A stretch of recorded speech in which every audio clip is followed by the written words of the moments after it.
کہانی ہے کسان کی دور اندیشی کی۔ ایک دفعہ کا ذکر ہے کہ ایک گاؤں میں ایک بوڑھا کسان رہتا تھا جس کے پاس ایک خوبصورت اور مضبوط گھوڑا تھا۔ ایک دن وہ گھوڑا کہیں غائب ہو گیا۔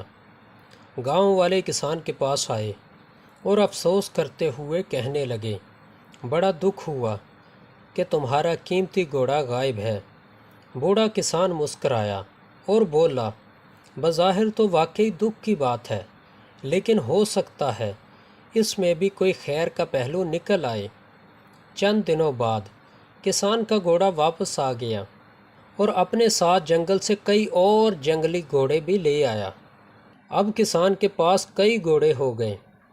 گاؤں والے پھر آئے اور حیرت سے بولے، خوش قسمت ہیں آپ کہ اپنے گھوڑے کے ساتھ ساتھ اور گھوڑے بھی مل گئے ہیں۔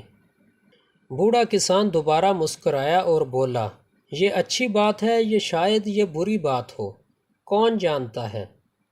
ایک دن کسان کا بیٹا ان نئے گھوڑوں میں سے ایک کو تربیت دینے کی کوشش کر رہا تھا کہ وہ گھوڑا ڈر گیا اور کسان کا بیٹا گر کر اپنی ٹانگ توڑ بیٹھا۔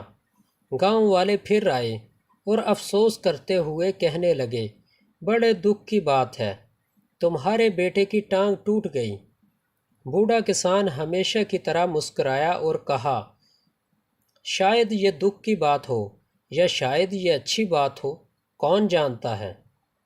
کچھ دن بعد ملک میں جنگ چھڑ گئی اور حکومت نے تمام جوانوں کو فوج میں بھرتی کرنے کا حکم دیا، لیکن کسان کا بیٹا اپنی ٹوٹی ہوئی ٹانگ کی وجہ سے فوج میں نہیں جا سکا۔ گاؤں والے پھر آئے اور کہا، کتنی اچھی بات ہے، تمہارا بیٹا جنگ میں نہیں جا رہا۔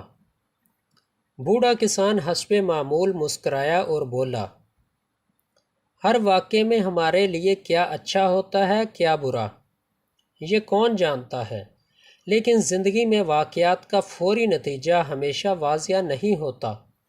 بظاہر بری چیزیں بعد میں اچھی ثابت ہو سکتی ہیں اور بظاہر اچھی چیزیں بری۔ لہٰذا زندگی کے اتار چڑھاؤ کو قبول کرتے ہوئے صبر اور تحمل سے کام لینا چاہیے، کیونکہ وقت کے ساتھ ہی واقعات کی حقیقت سمجھ آتی ہے۔